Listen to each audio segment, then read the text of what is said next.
Welcome to the Skeptic Zone, the podcast from Australia for science and reason.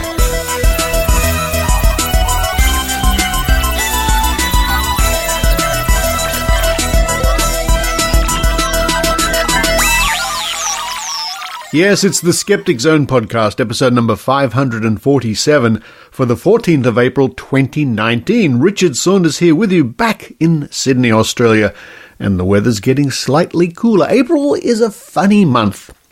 It's hilarious. You never know what to expect in April. Part of you thinks, ooh, autumn, winter's coming, things should be cooling down, then suddenly, bam, it'll hit you with a hot, muggy day. Maybe I should call this show the Skeptical Weather Zone. Coming up on this week's show, the return of Maynard. Maynard's spooky action. Maynard heads to Skeptics in the pub here in Sydney just last week and asks the big question to pubbers, what should skeptics now give up?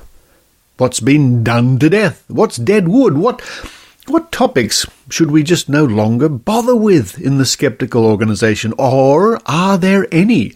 I mean, personally, I love the classics. I always have, the ESP and the monsters and all that sort of stuff. But everybody has an opinion on this, it seems. Maynard finds out. Then Maynard interviews the guest speaker on the night, Kerrie Dougherty, who gave a talk about the dish. The dish was not the whole story. Now, the dish she refers to as the radio telescope or the communications device here in Australia, Parkes, in fact, in New South Wales, that was instrumental in Apollo missions, communicating with the astronauts. And I'm sorry I missed this talk. It sounds absolutely fascinating. Australia's involvement in space exploration. Following that, I catch up with Tim Mendham, who we hear of frequently in the Skeptic Zone. I'm often reading bits and pieces from press releases or articles from Tim Mendham, the editor of the Skeptic Magazine, the journal from Australian Skeptics. I chat to Tim about his recent experiences visiting the Mind, Body, Spirit, or as we love to call it, everybody all together, Mind, Body, Wallet. Now, this is the festival every 6 months here in Sydney and in other parts of the country where you can feast on woo of every shape and description, from psychics to new energies to things like Reiki and alternative health in general. It's all there, folks. And Tim will report on his recent visit and reflections on visiting that 30 years ago. And if you remember last week on the Skeptic Zone, I read out a report from the Skeptic Magazine where Tim Mendham visited the Mind, Body, Spirit, the first one here in Sydney in 1989. Then to round off the show, a story from New Zealand about psychic detectives. Well, that's a weird term, psychic detectives, because personally I don't think there are any psychics, so they cannot, by definition, be psychic detectives, to my thinking. But it's easier to say psychic detectives than to say people who claim to have psychic powers and think they're detectives. Now, during this episode, you'll hear some very exciting news about the upcoming Australian Skeptics Convention, which is to be held in Melbourne in December this year. Very exciting news. News that will make you want to book your ticket as soon as they become available. But until that announcement comes up, you'll just have to wonder what it is. Well, I think most of you know anyway, but anyway. But now it's time for me to run downstairs and let me have... I know. I'm going to get a nice big salad. Yes, a nice... some corn and lettuce. And not lettuce, a bit of broccoli and... what's that other thing called? Cabbage. And I like vegetables. What can I say? I even like Brussels sprouts. Mix that together with a little bit of... olive oil.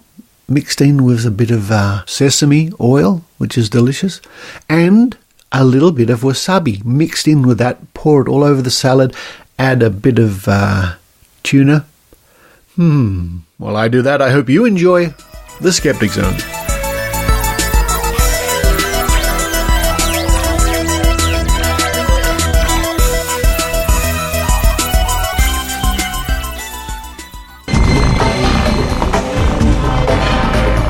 Here's Maynard's spooky action at a distance. Hear that hubbub behind me? That's the noise of Skeptics at the pub here at the Occidental Hotel at Wynyard in Sydney. Maynard here, Cub Reporter Maynard here, your Jimmy Olsen of the Skeptic Zone. Of course, Richard Saunders is the Lois Lane of the Skeptic Zone, although he does have Clark Kent's glasses, I do believe. We're going to be asking people tonight, what should skeptics give up? You've got to choose your battles, of course, but you've also got to choose the battles you don't have. So what is it about time skeptics gave away?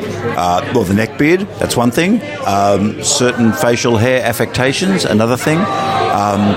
Some of the suits from the 70s, probably give them up. But there's a few other things we'll be giving away, and I'll be asking people, what should we give up? As well as talking to our guest tonight, who's all about Australia's part in the space program and what we did, the real story of the dish, all that sort of stuff. That'll be coming your way tonight. Skeptics at the pub, as people are rushing, hushing and flushing here to get some skepticism in Wynyard, Sydney. Be convinced. Well, I've got a couple of people here that might have some opinions here. What do you think it's time for skeptics to give away so they can concentrate on other stuff? I think it's time to give away the worrying about the moon hoax, because you're never going to change the minds of some of them. Have you ever tried to do that personally or online? Yes, I have, and I was successful in a couple of cases, but clearly they hadn't been converted enough to the to the hoax belief. But I have also been very unsuccessful in trying to convert other people. So you've lost a lot of sleep over the years? No, I haven't lost sleep over it. But I thought you'd be up late doing this kind of thing, you see. Oh, I see. Yeah. Oh, no, I'm sure your conscience wasn't bothered at all, but it's the time it takes. Yeah, well, this is true. Yeah. Now, what do you reckon skeptics should maybe give up to concentrate on something more productive? I think we should give people a break on Bigfoot. Look, if people want to search for Bigfoot, if they want to go camping, go for a bushwalk, set up their tent, toast some marshmallows and maybe see Bigfoot. Like, is that the worst hobby in the world? If it's getting people out, doing some exercise, exploring, maybe that's okay. Maybe just let them search for Bigfoot. I don't think they're going to find Bigfoot, but I'm happy to let them keep looking. You feel the same way about our local Yowie? I think so. I just want that to be true, though. All of the Australian things. Wouldn't it be so good if we did have panthers in the Blue Mountains? I'm not saying I think we have panthers in the Blue Mountains, but I'd love it if we had panthers in the Blue Mountains. Well, people are certainly seeing something, or they're saying they're seeing something on a regular basis, aren't they? I've heard that, and again, all I'm going to say is that I wish it was true. Now, of course, for everybody who thinks we should give up something to concentrate on something else, here's a guy who thinks that, we're giving up nothing. Not 1 foot back, not 1 inch back. Take no prisoners. Yeah, well, I hate being wrong, and I hate other people being wrong. And I find I don't think you should necessarily give up on one thing that's untrue to focus on other things, because we can probably do a lot of it, or maybe all of it. I think definitely you should focus most on the things that are directly harmful, like anti-vaccination activism and some of the more harmful alternative medications like black salve. But few things are as futile as an argument on Facebook, really. I mean, it's worse than fashion. You're not going to get much. You must lose a lot of sleep by staying up late going, you are wrong. No, you are wrong. No, see, that's the difference. I think you don't do the voice. No, you are wrong. No, that's it, right. Okay. No, I think that the topics we shouldn't pick and choose topics for skepticism necessarily, but methods of argument definitely. Okay. I don't think arguing on Facebook is ever particularly helpful. I do a lot of arguing on Twitter, but that's also it's unhelpful but more fun, I think. Okay, great. I think we've got a bit of a centrist here. Now, what's your opinion on this? What should we be giving up to concentrate on something useful? Give up to concentrate on something useful? I don't think you can really change people's minds on anything. But people want to be right on absolutely whenever they can, sort of thing. So if it's not harming anyone, just let them be for a bit. But it's fun to see what people believe. It's it's always fun to see a new way of looking at stuff. Okay, so you're a bit more open to just trying on everything, a bit like our last gentleman we spoke to here. If they're wrong, just give them a nudge. Yeah. Pretty much, yeah. Yeah, I'm not a very argumentative sort of guy. I just sort of like to see what people think about stuff, you know? Why can't you be a bit more like him? Sounds like you're very annoying online. I probably am. I think I'm annoying in real life also. This isn't the topic, but I like to ask people who like to... what's the thing that gets your goat the most, that you just can't stay away from if they tread into that area? I work in public health, so anything related to public health is a big... I have had to learn to step away from arguments, but still I find myself getting drawn in quite a bit. Oh, okay. Well, I hope you get... We should be all right tonight. You'll have one night off tonight. You'd hope so. In this particular... hopefully no one will tell me that vaccines cause autism in this room. Well, we're talking about what skeptics have to give away. I mentioned a few things earlier there. I think a better sense. They should concentrate on a better sense of fashion. Maybe drop the pants down a little bit lower. Oh, look, you're doing fine. You've got your ass T-shirt on here, which is very nice. Yeah. Now, what do you reckon it's time to give away to concentrate on the bigger game? I'll be honest, I think water divining is a little bit, it's a bit like, oh, bless. Yeah. Bless. Do you think, I guess it's not harmless if farmers are spending money on it, but then again, if you can find water table anywhere, you're going to get your money back somehow, I guess. And also, if people want to spend money on crap that is, and it is actually harmless, like really it is harmless, well then let them. There are other things that cause a lot more damage. And also water divining as well, I do feel like basically everyone knows it's nonsense. I know that there's another word then. But I think that most people know that is basically witchcraft. And look, Trish, speaking, have you seen the new product on Goop that Gwyneth Paltrow's got? It's the acid face peel pads that have the acid stuff on it, so you put it on your face and everything. You wouldn't be able to be sold over the counter a very strong acid peel formulation in that form, would you? That would be useless. Well, no, and at least it's not for the vagina, I suppose. Well, look, no. Ouch, no. Don't put anything past her. Yeah, that's true. Yeah, so that's her latest thing too, so you can get onto that one. But yeah, I've got to say, water divining, and also it's so tedious to try and prove it, and they argue with you anyway. And it's just a bit pathetic. Okay. And so, I think water divining is one of those ones that is basically almost harmless. And I think we could be spending a lot more time. And I think like a lot of the, things like horoscopes and the psychics that you get in magazines and stuff, it is basically harmless. There are other psychics who are obviously a real problem, the actual grief vampires, the people that are scamming money out of people. But if all we're doing is writing a thing in Women's Day saying, I think that Drew Barrymore is going to have a baby this year. Oh, well, because in all honesty, that's no different to what the journalists in those magazines are doing themselves. They're just making it up as they go along. That's true. That's a good point. And Drew Barrymore's coming to Australia shortly too. For her makeup range, she's doing something at the Bondi Icebergs in about a month or so. You're a fountain of knowledge, Maynard. Well, she rang me. She wanted to go on the date. I said, okay, but you've got to sign that Playboy magazine with you on the cover. So, who knows? It might not happen yet, She's will-o'-the-wisp, Was that the one when she was 12? It was between me and Tom Green there for a while. It was touch and go. Mainly go. Now, what do you think the skeptics should give the boot to concentrate on something to kick a bit harder? I'm not sure I would draw the line on a particular topic of woo. I think we could do a lot in terms of, I'm not sure how well I can articulate this, but purity of bubble. Trying to get rid of people who have differing views. I think, although it can be extremely exhausting, I think keeping contact with people who have differing views so that you can slowly expose them to different ways of thinking. But you do have to be very careful with that. I do like that. I always like talking to people with a range of views, and I see what you mean, because I always like hearing why people believe what they believe, and I find that fascinating. Yeah, I had a friend on Facebook for a while who was an ISIS supporter until he blocked me. Wow. That was fun. So if an ISIS supporter blocks you, how hardcore are you?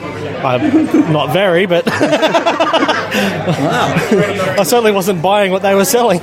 Wow, okay, well, that's a pretty extreme example of it there. Well, that's good. So listen to everybody, but keep an eye out. That's what you're saying, hey? Yeah. But yeah, don't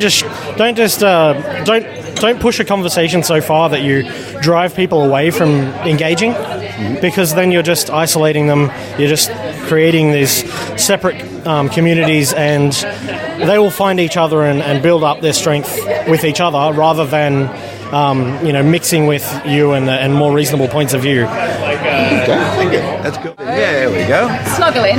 Hello, and look, I've been asking people what skeptics should go a bit easy on there to concentrate on. What are some of the things they should give away? The extraterrestrial hypothesis, perhaps? I'm not changing the question completely, but I'm just going to change it a bit because I'm not really sure. I feel like the medicine stuff is more important than dealing with UFOs and the Bigfoot, whatever they call it in Australia. Oh, Yowie. The Yowie. However, it all comes slightly hand in hand because if people are believing stuff like aliens and Yowies, then they're more likely to be believing the alternative medicine stuff too. But on a personal level, I feel like I have to censor myself sometimes with who I'm speaking to and what I'm talking about. You can't fight every battle. You have to pick your battles. So I know, for example, that if my mother tells me something about some homeopathy she's picked up or whatever, that I can actually, with her, tell it like it is. And I can tell her exactly what it is, and I can make sure she'll trust me and she'll believe me. But with certain people at work, I know that it's just not worth the argument. So it's good to sow the seeds and make them think about it and question them about it. But sometimes I really have to bite my tongue and just stop myself just for the sake of being civil with people. Yeah, because you're going to see them the next day, and when the paper comes out with the astrology or whatever, you're going to have the argument at the same time every day. Absolutely. I opened an umbrella today in class, and half my class went, "Oh my gosh, miss, that is bad luck." Wow. Yep. Okay. So we had a conversation about that. Oh, but now, what do you think there should be maybe having less attention so that more attention can be paid to more important issues? Yeah. Well, like you said, people have said before about picking your battles. I mean, I sort of had the view that if you let one thing slip, then you just let the next thing slip, and where do you stop letting things slip? And so, kind of exactly. So, generally, I'm the sort of person, in my particular work, I pick things up fairly. I don't let things slide. So if somebody says something that I think is, well, let's say for a better word, bullshit, I pull them up and I ask exactly what is going on. So I don't particularly enjoy people having a particular view that can't be based up or can't be backed up. Okay. And so there's a lot of double searching. If somebody comes up with a particular fact or a reasoning behind something, then there has to be a basis of why they believe it. And I'll just turn the question around a little bit. So what is the incorrect facts that get your goat the most? So if it's like a time management thing, you've got a whole range of things here that you could have an argument about. What's the one that would attract you to argue about the most, the issue? Generally people that say, like, oh, my mate said this was people that take anecdotal evidence as pure fact at face value. That annoys me probably more than anything else. That's a good broad one. I like that. Thank you. Well, here at the bar, and of course it's a big night. We're going to be talking about the Apollo moon program with Kerrie Dougherty. I'm looking forward to this. We've got someone who really knows what they're talking about here tonight. Absolutely, I'm looking forward to it too. It's about space, the fake moon landing. Yes, that's a damn good footprint, but on the moon. Yeah, well, Tim, the big question we've been asking people is what should skeptics maybe let go of to concentrate on some bigger issues or, pick more important battles there? What do you reckon should be let go? Some of the long-time stuff that you skeptics have been banging on about since the 80s. Let go of them. They're like my children. Oh, okay. Which children do I prefer? Should you really be spending much time on astrology now, Yeah, probably astrology is a bit dead. I actually still have a soft spot for the Loch Ness Monster. And I would hate to lose that one, but maybe I'll keep that one to myself. Yeah, look, it could be a private little kind of thing that you like to have a battle with there. Me and my monster together. Because Loch Ness is a great place, but if you go to any loch near there, they're all pretty good looking. It doesn't really matter. And it doesn't really have to even be Scotland, actually. You go to Ireland, they got them too. They've got to be in Canada. They've got to be here as well, with their bunyips here. That's true. That's kind of thing. Okay, so you reckon sort of you don't want to let go of any of them? I love them all. I love them all equally. I'd hate to say that I love one less than the other, but I mean, probably we should concentrate on the big issues. That's so boring, though. Everyone says that. Anti-vaxxers, chiropractic, the alt-med scene, and Loch Ness Monster. I'm here with Kerrie Dougherty. Thank you for your great, informative chat. I'm glad you enjoyed it. A lot of information to get in there and a lot of stuff that would be hard to find because they would have taken a few official photos and then moved on, wouldn't they? Pretty much, yeah. My talk was called, The Dish Was Not the Whole Story, very specifically because we love the movie The Dish, but it is only a movie, and there's a much broader story that's part of Australia's involvement with the Apollo program. But it's hard to find it brought together in one place, except if I can give a blatant plug to my own book, which is called Australia in Space, where I've actually set out that story of Australia's involvement with the Apollo program. I was just watching them building all the huge dishes around Australia for communications, and I thought, hang on a minute. This is when they were first developing their nuclear first strike capability as well. So would any of those have been used for communications for American defence purposes as well? Not the NASA dishes. The United States was actually, at that time, developing a defence communication system. And in fact, there was a very early program they were looking at that for a while they looked at having a ground station on Manus Island in PNG. But no, none of the NASA stations, certainly in that period, were used for military communications. Okay. So, of course, if they're going back to the moon, as you mentioned earlier there, what will they have to use in Australia this time? Because obviously the Earth's still a sphere, so they've got to use bits of it, haven't they? Well, NASA actually has a satellite network that they use for all their orbital communications now. That's why most of the tracking stations in Australia, except for Tidbinbilla, which is for the Deep Space Network, all the others were shut down many years ago because they were made redundant by this satellite network. But for lunar communications, they're still going to need facilities like Tidbinbilla, and I actually don't know, but I am assuming that there will probably be additional dishes constructed in order to, provide that extra communications. Of course, you mentioned about how the TV signal degraded too, because it was analog communications. Every time everything had a hop between a signal, there was a bit of a degradation. And this has actually been one of the things that comes up in the conspiracy too about the moon landing, in that why doesn't it look any good? Well, because there was no other way to do it. Yeah, well, that's exactly right. The technology of the time was the technology of the time, and it had certain limitations. But as on my talk tonight, you would have seen those images where the actual images coming back from the moon were actually somewhat clearer than what we see on what we saw on television. All the contrast was being lost. Yeah, because that's right. Because of all that degradation being converted to American system television, being sent via landline and via satellite from Australia to the United States. So all of those things were contributing to a loss of signal along the way. You had a lot of really interesting information in your talk there. What would be the lesson we should take away from it, from seeing all this from Australia's history? I think the lesson that we should take away is that, Australia can do world-class space-related communications. What do you think our proudest moment should be? Ooh, well, there's plenty in there. Because some of the ones aren't as dramatic as Apollo, but are fairly breathtaking. Yeah. Actually, let's leave aside Apollo 11 for a minute. I think it has to be the rescue of Apollo 13. Because of the work that was done here in Australia at Honeysuckle and Parkes to really untangle the signal problems that they had with the lunar module and the problems with the conflicting beacon that was coming from the Saturn V stage. Yes, because it was a very close frequency, so it was interfering with it. That's right, yeah. So, the work they did with that, particularly at Parkes in, being able to tease out that very faint signal from a lot of noise and interference was really quite significant. It was a major contribution to actually being able to save the mission. And what is the book again, please, and who published it? Yeah. The book is called Australia in Space, and the publisher is ATF Press. They're in Adelaide, they're a local publisher, and you can order it online through their website. Cool. And what do you think we should get excited about next in the Australia's adventures in space? Oh, I think we need to get excited about where having the space agency is going to take us in the future. Well, that's it. That's a wrap for Skeptics in the Pub for April. We've been to space, we've been to the bar, we've been downstairs and looked at the future traders drinking at the bar. And let me say, that's not a place you want to be at the Occidental on a Thursday night. But we'll be back. Oh, hang on. What's on next month? Join us the first Thursday in May at Skeptics in the Pub here at the Occidental Hotel, where we'll be talking about the science of rips. That's right. If you go out in the Australian surf, should you swim across Should you float and wait to go out to sea and come back again? All of those theories and their competing reasons why you should and shouldn't do them will be discussed next month in Skeptics of the Pub. Skeptics in the pub.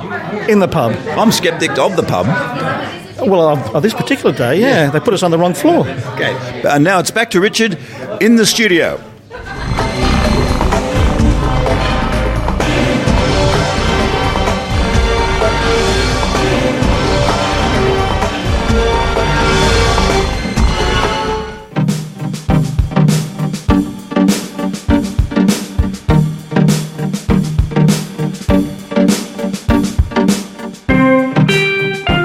Here's some news from our friends at the Victorian Skeptics, international podcasters, to keynote at Skepticon 2019.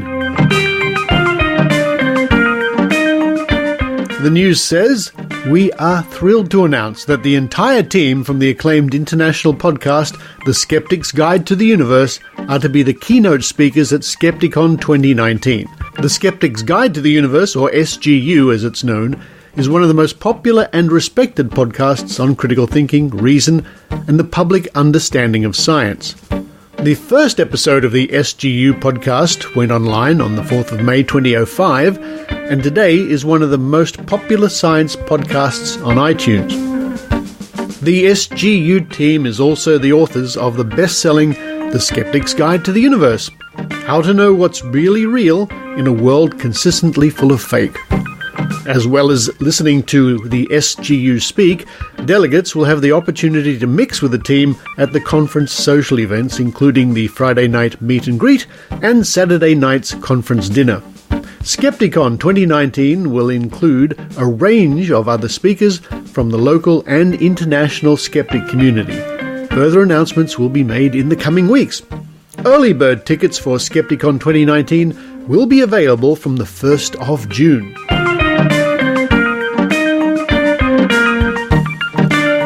You can read that and get some more information about the conference in general by visiting skepticon.org.au. And Skepticon 2019 will be held in Melbourne from the 6th to the 8th of December 2019.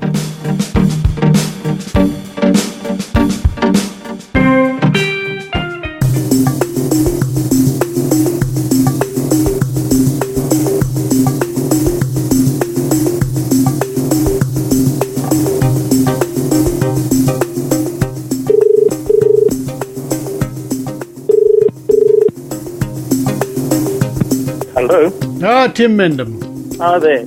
And joining me now on the line, all the way from Sydney, Australia, it's Tim Mendham. Hello, Tim. Hi there, Richard.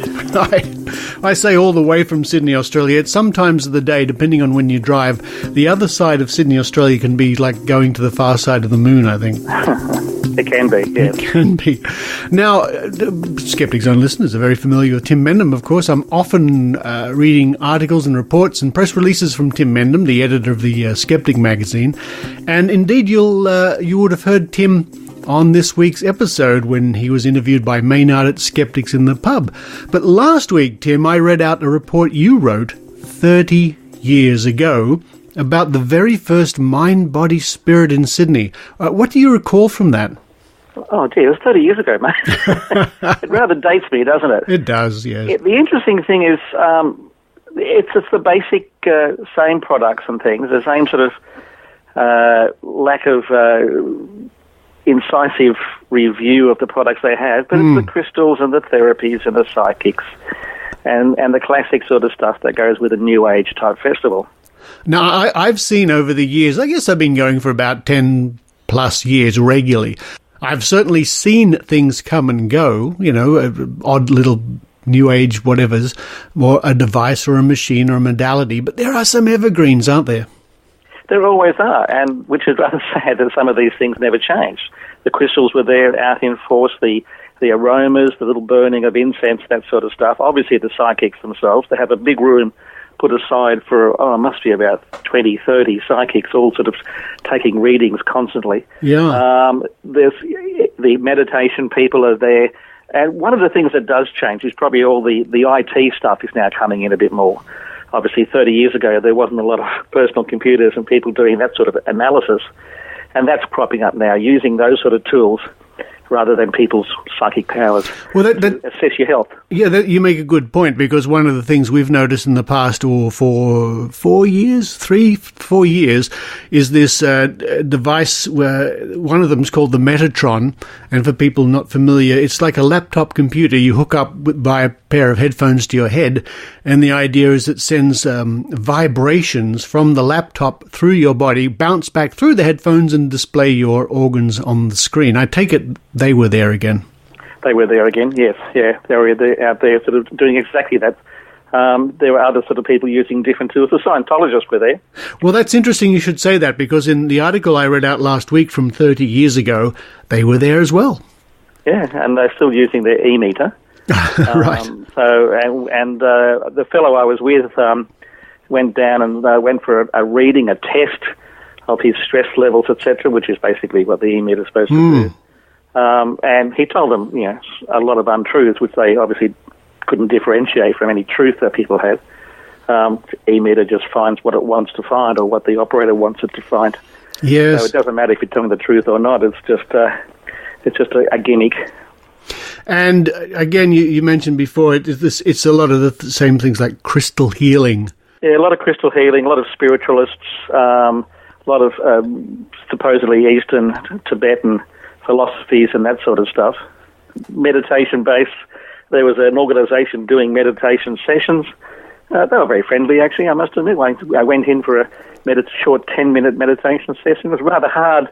As you would know, you go to the Mind, Body, Wallet things. It's very noisy. Mm-hmm. A lot of people making noises, a lot of people talking away. So trying to meditate in that sort of environment is not easy. It proved not easy. But other things were, whereas they were probably pretty well-meaning, it's just pure meditation, really. There's nothing extra special. But there are other areas where you see the things that protect you from radiation from phones, Wi-Fi radiation. He was there. Yes. They were there again.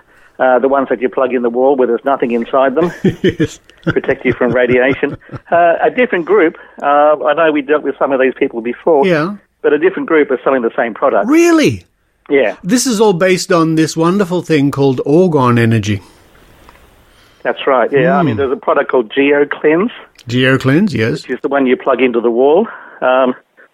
Looks like a double adapter or something, but nothing really. There's nothing in there. They had the little stickers you put on phones, mobile phones. Yeah, absolutely nothing. But they had a whole range of these things. It was quite expensive, the variations they had of these things to protect you. Another one that I know you've met before in very interesting circumstances, there's a people selling inner soles, gel-like things to go inside your shoes to actually improve your balance and your strength.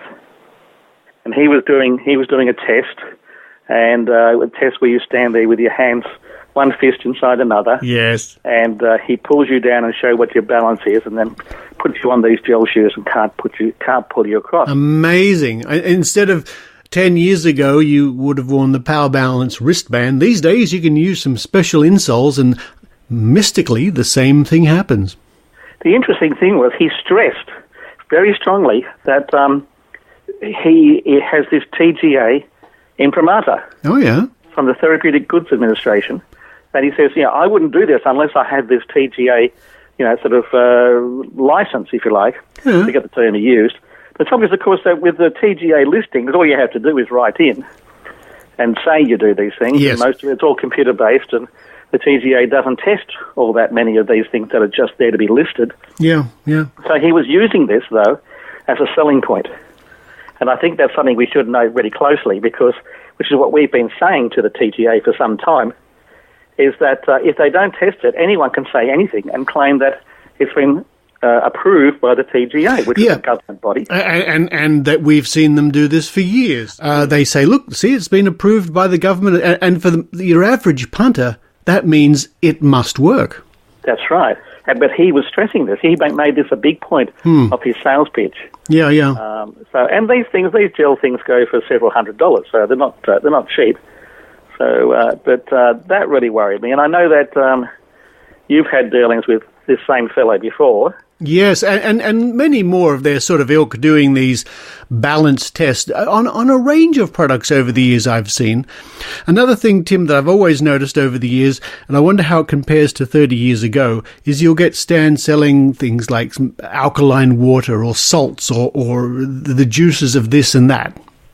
Yeah, some of those have changed. I mean, obviously there's a lot of health food stalls there actually selling all sorts of things, even nougat, which surprises me. Oh, yeah. I don't know how well he does, but he seems to be doing okay. The medical products, the pseudo-medical products, the pseudo-health products, I think they change. I must admit, I don't recall that many. There probably were some, but from 30 years ago. But certainly they were there this year. The salts, the special waters, the treated waters, the magic waters. Mm-hmm, mm-hmm. There was a lot of things that were talking about energies and spirit and infusing products with this sort of stuff. So that's very prevalent. We had a chat with someone they were doing a lot of Reiki type things. Healing hands. Absolutely, yes. A lot of that going on, and people sort of lying down on benches and being sort of healed. But there's one fellow we spoke to who was part of a group. They were doing this sort of healing. Basically, all they did, he said there's his whole points on the brain, like meridians in acupuncture, but they were different points. They were called different things, so they weren't the same as meridians. Mm-hmm. But basically, he said you could do a training course in one day and then start practicing. And these were charging decent money for this like 15-minute session. Yeah. Someone would basically just lie there, and the practitioner would just put their hand on the head or behind the head, like at the top of the neck, that sort of thing, and that was it. Yeah. And you thought, gee, I could do that. Well, make a buck out of this. We've always said we're in the wrong business, Tim. We are definitely in the wrong business, yeah. Well, that's. I mean, it's a regular thing I put myself through when I'm in the country. Lately, I've not always been in the country, but the mind, body, spirit, mind, body, wallet, as we call it. But folks, around the world, you are likely to find somewhere near you some sort of New Age festival with psychics and healers and alt med and all sorts of things. And we've said, Tim, for many years that at least once every skeptic owes it to themselves to go along and see what it's like. Yeah, and the thing is, of course, you go there. If you go there more than once every 30 years. I have been there more than once every 30 years. Yeah. But a lot of stuff doesn't change. And the classic is, of course, crystals. Crystals everywhere. My favourite is the pyramid-shaped crystals. So you're covering off a lot of health benefits in one go with that sort of thing. But yep, a lot of things stay exactly the same after 30 years, and there's always something new, and often a bit of technology that's new. One thing I was interested, actually a bit disappointed in, I must admit, in the program, there was a list of a lot of organisations that didn't seem to be there. Now, it's free to attend these days. Yes. You used to have to charge for it, of course. You used to have to pay for it, pay to get in, but now it's free to attend. Obviously, they're trying to get enough money from the exhibitors to make it worthwhile. Plus, of course, they want to make sure there's enough people coming through. Yeah. And they often have relationships with an exhibition for a totally different area next door, and they might swap attendances and that sort of stuff. There was a homes exhibition, all sort of building and plumbing and that sort of stuff next door. And they were offering a 2-for-1 deal, which is, if it's free, it's okay. But one thing, they had the list of the program, all very professionally put together, and they had the list of the exhibitors. And one thing I was disappointed was, supposedly, side by side, were going to be the Scientologists and the Catholic Church. Ooh. Now, I would have found that very exciting to sit there and go, yes, no, look at one to the other. But unfortunately, the Catholics weren't there. I don't know why. Maybe they've had some bad press lately. I don't know. Maybe they had other things to do. We don't know. But you make a good point. And also, I think partly why it's free these days, and it has been for about 2 years now, I think because you have to register online to get your free ticket. And it's just another way to harvest emails, I'm sure. I'm sure it is. But also, they were just saying just turn up. Quite frankly, when I was there, sort of hanging around the entranceway, waiting for someone to come, they just said, just come along. Oh, well. Oh, there you go. Because there's no badges or anything. You can just wander in. No one knows who you are. Yeah. So you don't have to pre-register necessarily. You can just turn up, perhaps make up an email address if you want to. That'd be a terrible thing to do. I wouldn't suggest that at all. No. But they just turn up. So I think they do need the numbers. Obviously they do. It was fairly crowded. It was looks pretty successful. I've been to many exhibitions, and this one had a decent turnout by the looks of it. Again, folks, it really is. If you consider yourself a skeptic on the move, wanting to know and see what's going on, it's worth visiting one of these things. Apart from that, Tim, you are, of course, as our listeners know, you are the editor of the Skeptic Magazine, the journal from Australian Skeptics. And what I've been doing over the past months now is I've been poring over the thousands of articles or items and reports from the pages of the Skeptics. And every now and then I think, now that's a good one to read out. What's coming up, or can our listeners even, dare I say, help you? Oh, our listeners can always help us, actually. I'm always sort of, as an editor, you know that people who contribute editorial are always worth gold. So I'm always on the lookout for new topics and new submissions of editorial. They can just get in touch with me via the Skeptic website, or just editor@skeptics.com.au. Always very willing to hear from people who might have an idea for a story. That's great. There you are, folks. If you want to have your chance to maybe be published in a skeptical journal, Tim Mendham, the editor, is always interested in new stories, new articles. I think, Tim, it's fair to say, hopefully with an Australian flavour or an Australian point of view, but it's quite broad, isn't it? It is very broad, actually. I mean, the magazine's been around for a long... We're coming up to our 40th anniversary. Wow. We are, yes. Pretty impressive, I think, for any sort of publication anywhere in the world, actually. But 40 years, we're coming up to our 39th and the second issue of the 39th volume. And we do cover a whole range of stuff. We obviously cover a lot of the more sort of high-profile areas of alternative medicine and quackery.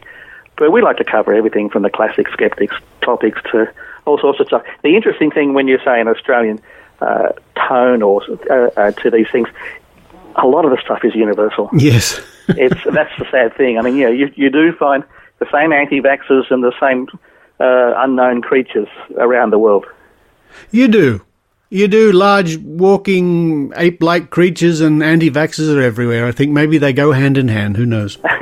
I'd like to see them walking hand in hand, actually, out into the forest and away from any place where they can do harm.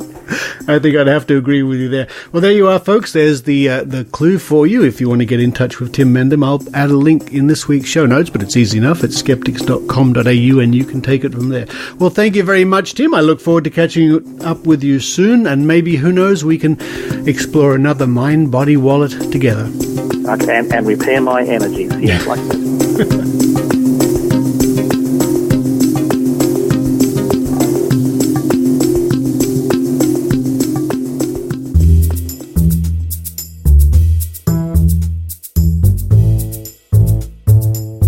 Free flu vaccination day in Sydney on the 4th of May.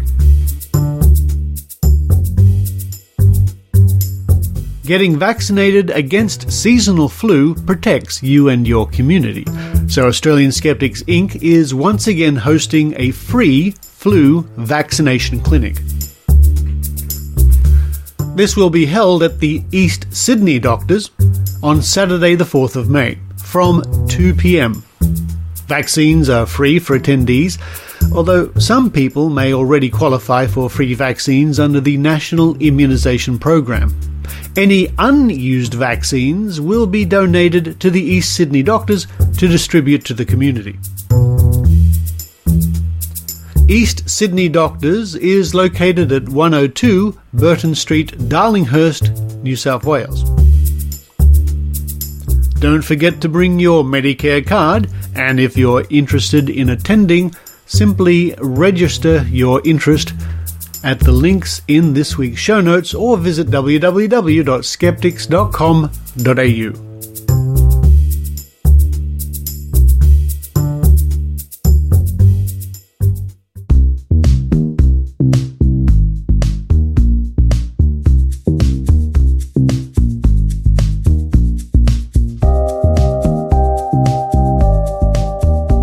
Now from New Zealand, the land of the long white cloud and some tall tales, we read from the Southland Times. Psychic information, an oxymoronic offering for police searches. Published on the 2nd of April 2019. Editorial. There's a reason police don't work with psychics. Psychics don't work. which is a bit of an issue in the results-orientated realms in which police and search and rescue personnel operate. With the best will in the otherworld, not one example of face-scrunched, chest-tightening, I feel such a chill emoting has yet solved a single New Zealand murder or resolved a search. To which the makers of television's Sensing Murder remind us, well, it's not called solving murder. To them, success rates mean successful ratings. They make airy claims about drawing public attention to unresolved cases. One Sensing Murder representative explained that the aim was to shine a light on each case, not to make a documentary examining or analysing the validity of psychics. But psychics can be worse than inconsequential dabblers in serious matters. They can prove problematic distractions, drawing attention to the wrong places, or muddying the information pool. So comes almost as a relief that amid the outpouring of messages of support for the family of missing Jessica Boyce, only about half a dozen have been offers of psychic aid. There are families who have received hundreds of these. And a further relief that a family spokesman has responded politely but unenthusiastically. Perhaps significantly, these latest voices from the other side have not been put forward by the so-called psychics themselves. Rather, it's been the good-hearted duffers who have themselves contacted psychics and have been passing the messages on. People want to help, and that's good. If they want to engage a psychic, then that's their prerogative. For their part, the high-profile members of the psychic industry appear hesitant to step forward in a way that makes them look like grasping opportunists. Or, to use a phrase the New Zealand Skeptics has picked up, quote, grief vampires, end quote. It's perhaps worth pointing out that one medium and psychic surgeon, Jeanette Wilson, has explained she only helps if the family reaches out to her. You don't know what people's beliefs are, she says, and she would never charge them a fee and would travel at her own expense. No doubt, but it's a parallel truth that involvement in high-profile cases does, in turn, increase one's professional profile. You might say that this would dissuade those who weren't fully confident of their ability to come up with the goods in pretty much the way that psychics dealing with police searches have reliably failed to do. But these are often professionals who have reason to be mainly concerned about their standing among those who are inclined to be open to their claims, those who dare to believe rather than the more sceptical observers, and with more demanding views on what does and what doesn't constitute an impressive outcome. Many psychics seem to describe a sense of closure rather than an actual discovery as a result. And the late British spiritualist Doris Stokes should remind us, albeit from the other side, that some of her ilk might later make claims that don't stand up to close scrutiny. Stokes herself claimed in one of her books to have helped police recover the body of Mona Blades way down there in New Zealand. In which case, it was surely churlish of our police not to have recorded this crucial assistance in any of their files. And that was Police Information, an oxymoronic offering for police searches, published at the Southland Times, and I will link to that in this week's show notes.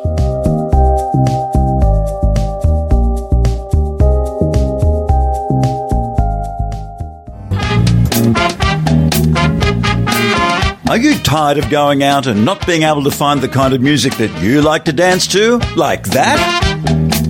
Well, you need to come to Maynard's Love Shack at the Red Bar upstairs at 36 Glebe Point Road in Glebe in Sydney. We'll be going crazy there as I play the kind of music you want to dance to. Stuff like this. Sometimes I feel I've got to. Stuff like this. The only way is up. Stuff I really like this. But if you want to, you can always dance to the kind of stuff you like. That's Maynard's Love Shack. More details on the very, very front page of maynard.com.au. Can skeptics dance? I know they can drink. Well, can skeptics dance? I don't know. I'm full of incertitude. What's that mean? Did Saunders write that? Incertitude? Is that something rude? Maynard's Love Shack, 8, midnight, 36, upstairs at the Red Bar, Glebe Point Road in Glebe. See you there, and look, I might even play this. I got us on a mountain top. That's Maynard's Love Shack, Saturday, 4th of May. See you there in the Love Shack. And Venus was her name.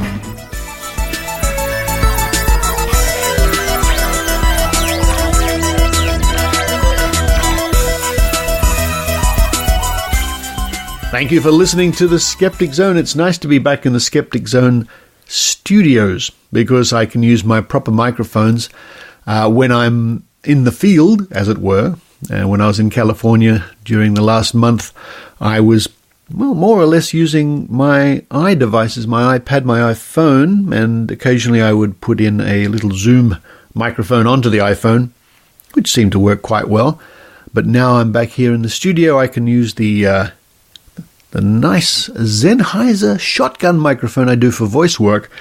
And since I'm still jet-lagged, at the time of recording, it's early in the morning, so I don't have to worry about planes flying overhead.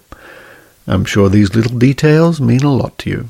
Great news about one of my favourite podcasts, The Skeptic's Guide to the Universe. They're coming to Melbourne for the Australian Skeptics National Convention later in the year, in December. Can't wait to see them. Always great to catch up with SGU. And I'm sure the people in Melbourne will have some more announcements and surprises for us over the coming months. And coming up in a few days in Canberra, the Social Skeptics of Canberra group, the Canberra Skeptics, will have a talk about odds and statistics and things like that when it comes to superstitions and athletes. May the odds be in your favour. Superstitions and elite athletes. An interesting talk which is on the 16th of April from 6 p.m. to 7:30 p.m. at the Belconnen Community Service in Belconnen in the ACT. And if you want to find out more about that talk, and that sounds particularly interesting, just look for the link in this week's show notes. And an early announcement for those people in California, or the United States, or frankly the whole planet. Skeptical!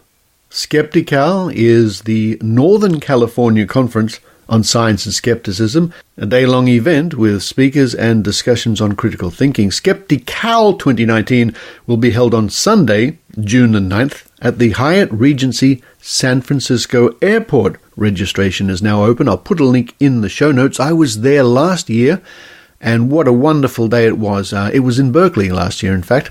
It's the first place I met Yvette D'Entremont, the Sci Babe. What a great time we had. And I see they've got a list of speakers lined up already, including Jim Underdown, Mick West, who wrote the book Escaping the Rabbit Hole, and many more. So I can certainly recommend, if you're in the Bay Area, that Skeptical is the conference for you. And, well, who knows, there might be an appearance by a certain Australian podcaster. We shall see. But for this week, I think I better have some more salad or maybe some toast. This is Richard Saunders signing off from Sydney, Australia.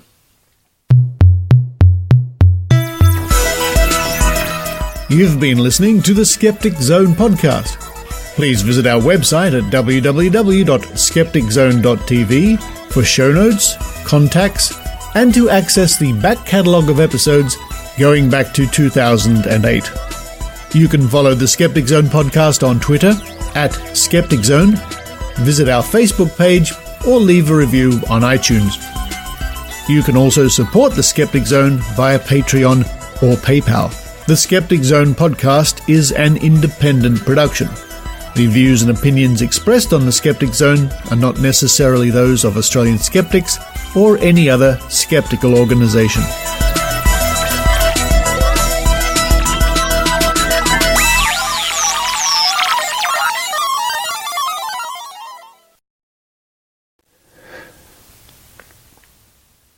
Yes, now I'm back at my desk. I have reached for my, what is it, 20-sider, D20. Normally it's a D10 we play the dice game with.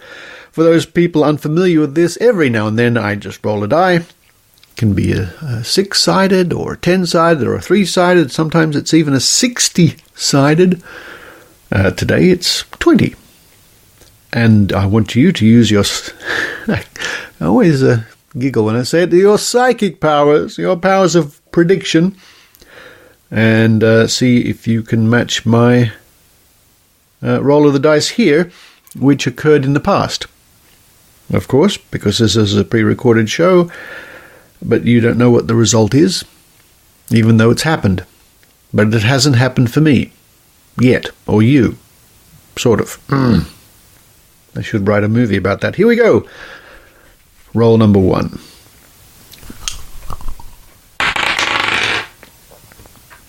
$16. Now, I have to write this down because I get to roll number 3 and sometimes I forget. 16 is the first one. Okay. Roll number 2. Are you predicting? Here it comes. What's that? It's a 6. 16. 6. Last one coming up. Use your predicting power out of 20. 13.